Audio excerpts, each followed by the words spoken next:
নবছর আগে রাজনৈতিক প্রতিহিংসার জেরে খুন হয়েছিলেন বিজেপি কর্মী সৌমিত্র ঘোষাল। রাজ্য বিজেপি ক্ষমতায় আসার পর ওই কর্মীর পরিবারের সঙ্গে দেখা করেন প্রধানমন্ত্রী নরেন্দ্র মোদী। ব্রিগেডে বাংলায় বিজেপি সরকারের শপথ গ্রহণ অনুষ্ঠানের দিন নিহতের পরিবারকে দেন ন্যায় বিচারের আশ্বাস।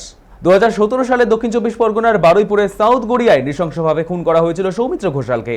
অভিযোগ, বিজেপি করার অপরাধে তৃণমূল আশ্রিত দুষ্কৃতীরা তাকে পিটিয়ে খুন করে সুপারি বাগানে দেহ ঝুলিয়ে দেয়। দীর্ঘ আন্দোলন করার পরও মেলেনি বিচার।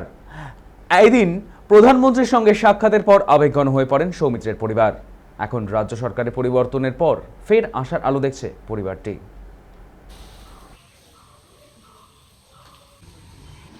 সত্যি কি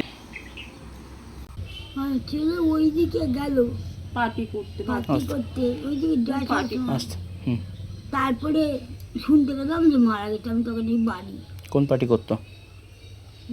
সেই মোদি পার্টি করতো। আচ্ছা, তো কিভাবে পাওয়া গেছিল ওর দেহ?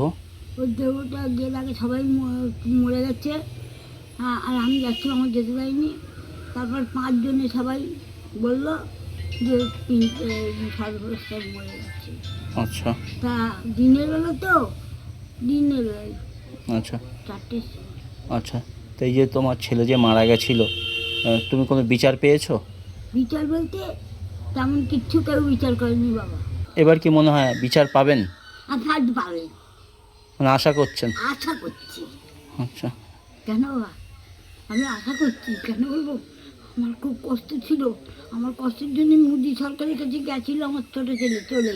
হ্যাঁ, আমি বলছিলাম না, যাই দেবো না তুমি, আমার এই দেশের ভেতরেই যা করে ভিক্ষে দুঃখ করে যা করে চলছে সেইভাবে চলবে। শোনেনি, আমার চুরি করে চলে গেছে। আমি সেখান থেকেই ভগবানের কাছে কাঁদছি।